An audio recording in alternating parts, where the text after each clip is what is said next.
Xin chào các bạn, chào mừng các bạn đã quay trở lại với YouTube channel của CNET Shop. Trong video trước, chúng ta đã cùng nhau hoàn thành việc cài đặt hệ điều hành ảo hóa Chromebook và ngay sau khi có một hệ thống chạy ổn định, việc tiếp theo mà bất kỳ một IT network nào cũng cần phải thực hiện chính là tối ưu hóa hạ tầng mạng. Vì vậy, trong video ngày hôm nay, mình sẽ hướng dẫn các bạn cách cấu hình Link Aggregation sử dụng giao thức LACP, tức là Link Aggregation Control Protocol trên phiên bản Chromebook 9.1.1 mới nhất hiện nay. Tại sao LACP lại quan trọng đến thế đối với một server chuyên dụng? Có hai lý do cốt lõi. Thứ nhất là khả năng dự phòng, redundancy. Nếu một sợi cáp mạng hoặc một port trên switch bị lỗi, server vẫn duy trì kết nối bình thường qua các cổng còn lại, đảm bảo dịch vụ không bị gián đoạn. Thứ hai là việc băng thông, bandwidth aggregation. LACP cho phép chúng ta gom nhiều cổng 1 gig hoặc 10 gig lại thành một ống dẫn logic lớn hơn, giúp xử lý các tác vụ truyền tải dữ liệu nặng giữa các máy ảo và lưu trữ một cách mượt mà nhất. Ngay bây giờ, mình sẽ hướng dẫn các bạn từng bước cấu hình chi tiết trên giao diện Chromebook. Chúng ta cùng bắt đầu nhé.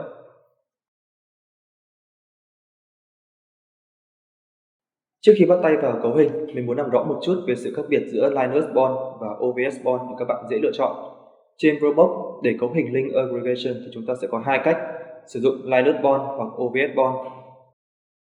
Về cơ bản, Linus Bond là tính năng chính chủ, có sẵn ngay trong nhân của hệ điều hành Linux. Ưu điểm lớn nhất của nó là cực kỳ nhẹ, độ ổn định rất cao và cấu hình cực kỳ đơn giản vì nó không cần cài đặt thêm bất kỳ module bên thứ ba nào cả. Với những hệ thống ảo hóa thông thường chỉ cần gộp băng thông và dự phòng lỗi thì Linus Bond là lựa chọn số 1. Ngược lại, OVS Bond hay Open vSwitch là một bộ chuyển mạch ảo phức tạp hơn. Nó là một module cài thêm trên Linux, được phát triển trong một dự án mã nguồn mở. Nó thiên về các hệ thống mạng lớn, cần quản lý hàng trăm VLAN hoặc các hạ tầng mạng ảo hóa SDN chuyên sâu. Trong khuôn khổ video hôm nay, mình sẽ hướng dẫn các bạn cấu hình theo cách Linus Bond. Đây là phương án tối ưu, an toàn và phổ biến nhất cho hầu hết các anh em triển khai Chromebook hiện nay.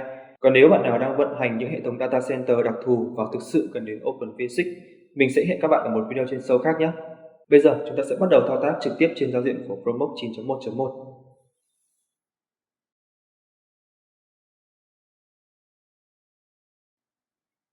Trong video này, mình sẽ sử dụng hai cổng 2 và 3 của server, nối lên hai cổng 1 số 0 số 1 và 1 số 0 số 2 của một switch Cisco. Mình sẽ cấu hình cả server và switch để test kết nối.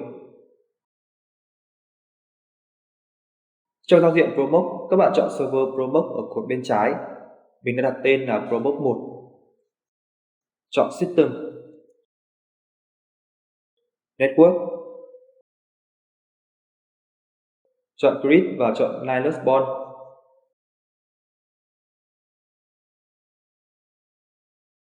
Nên thì Chromebook quy định chúng ta phải đặt theo cú pháp Bond, phía sau là một số từ 0 đến 9999 để nhận diện interface. Mình sẽ để mặc định là Bond 0. IP thì chúng ta không cấu hình trong Bond mà chúng ta sẽ cấu hình trong Grid, nên phần IP các bạn để trống. Auto Start thì các bạn nhớ tích vào để interface tự động up.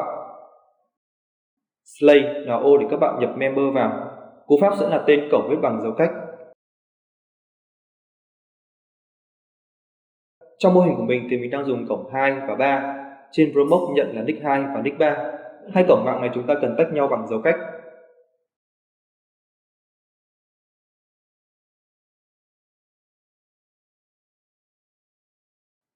Mode chọn LACP 802.3 AD. Hash policy là hàm băm để chia traffic trên các member trong LACP. Hàm hash này thì không bắt buộc hai đầu phải giống nhau để LACP có thể hoạt động. Tuy nhiên các bạn cấu hình sao cho hàm hash giống nhau để traffic được chia tải đều nhất. Switch của mình đang dùng là dòng Cisco 2960X, chỉ hỗ trợ cao nhất là theo IP nguồn và IP đích, chứ không hỗ trợ theo port và dịch vụ Layer 4. Do vậy mình sẽ chọn hàm hash là Layer 2+3. Nếu switch có hỗ trợ theo source và destination port thì các bạn nên chọn hash là Layer 3+4 để gói tin được chia đều hơn trên các link.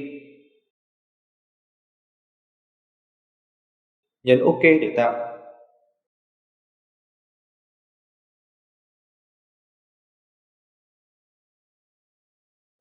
Sau khi tạo xong Bond interface, chúng ta cần add các cổng này vào grid tương ứng.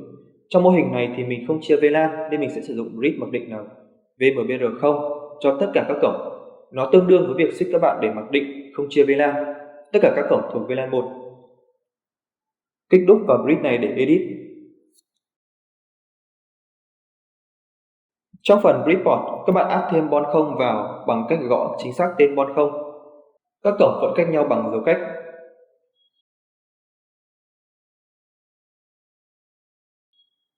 Phần IP chúng ta sẽ cấu hình trên grid này chứ không cấu hình trên board. Nhấn OK.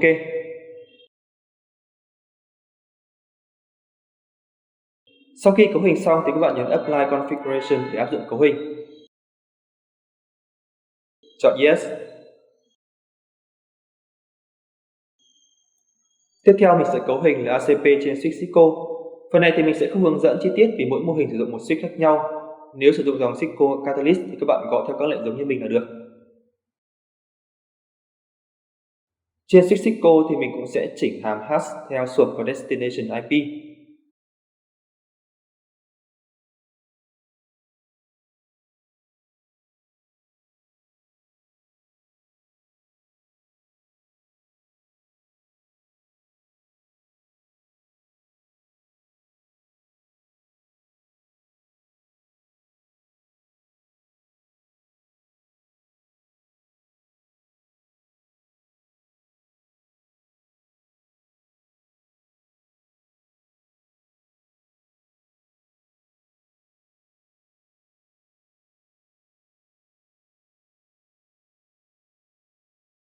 Sau khi cấu hình xong thì port channel 1 trên switch đã up.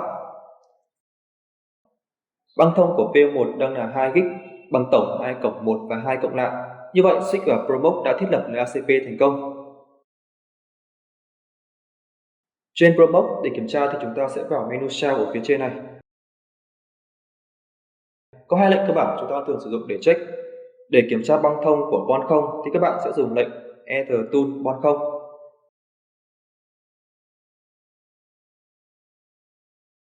Dòng speed hiển thị 2000 Mbps cho 2 cộng 1 GB là OK. Để xem nhiều thông số của LACP hơn thì chúng ta sẽ sử dụng lệnh get suộc probe, suộc net, suộc bonding, suộc bon 0.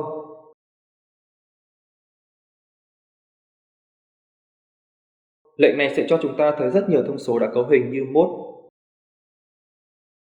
hàm hash, MII interval,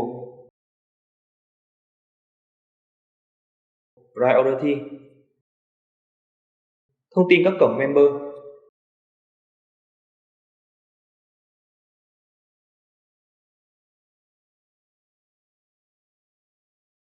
Mình sẽ test thử failover bằng cách shutdown từng link.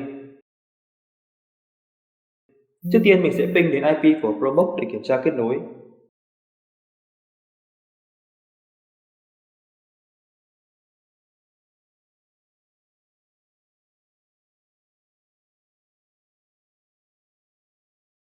Bây giờ mình sẽ shutdown từng link trên switch.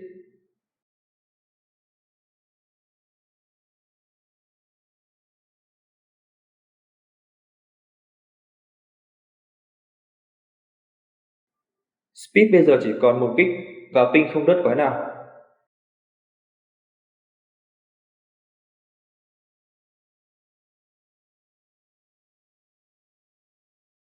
Mình sẽ bật lại cổng này.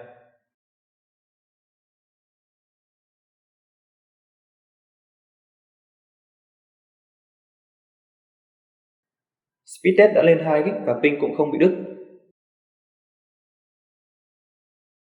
Hệ thống tự động nhận diện và khôi phục lại băng thông 2 GB một cách tức thì. Quá trình này diễn ra hoàn toàn trong suốt với người dùng và không làm gián đoạn dịch vụ của chúng ta khi link bị lỗi.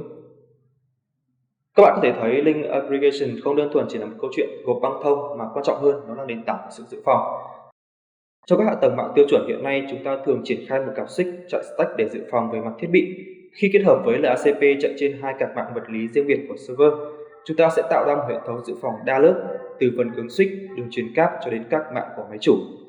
Các bạn có thể thấy chi phí để đầu tư thêm một sợi cáp hay một port mạng là cực kỳ thấp, nhưng lợi ích về sự ổn định và an toàn dữ liệu mà nó mang lại thì thực sự vô giá. Đừng để hệ thống của bạn gặp rủi ro chỉ vì thiếu một kết nối dự phòng. Ok, vậy là chúng ta đã hoàn thành các bước cấu hình LACP trên ProBox 9.1.1. Hy vọng qua video này các bạn đã nắm vững cách gộp băng thông và tăng cường tính dự phòng cho hệ thống ảo hóa của mình.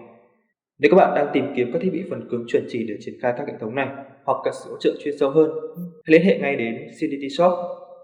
CDT Shop không chỉ là nhà phân phối thiết bị mạng, máy chủ uy tín mà còn là đơn vị chuyên tư vấn, thiết kế các giải pháp hạ tầng mạng toàn diện, hệ thống ảo hóa phức tạp và đặc biệt là các hạ tầng chuyên dụng cho AI đang rất thịnh hành hiện nay. Với đội ngũ kỹ thuật giàu kinh nghiệm, CTG Shop sẽ giúp các bạn tối ưu hóa hiệu suất và chi phí cho mỗi dự án công nghệ. Đừng quên nhấn like và đăng ký kênh để không bỏ lỡ các video kỹ thuật tiếp theo. Nếu có bất kỳ thắc mắc nào về cấu hình hoặc thiết bị, hãy để lại ý kiến bên dưới phần bình luận nhé. Cảm ơn các bạn đã theo dõi. Xin chào và hẹn gặp lại trong các video sau.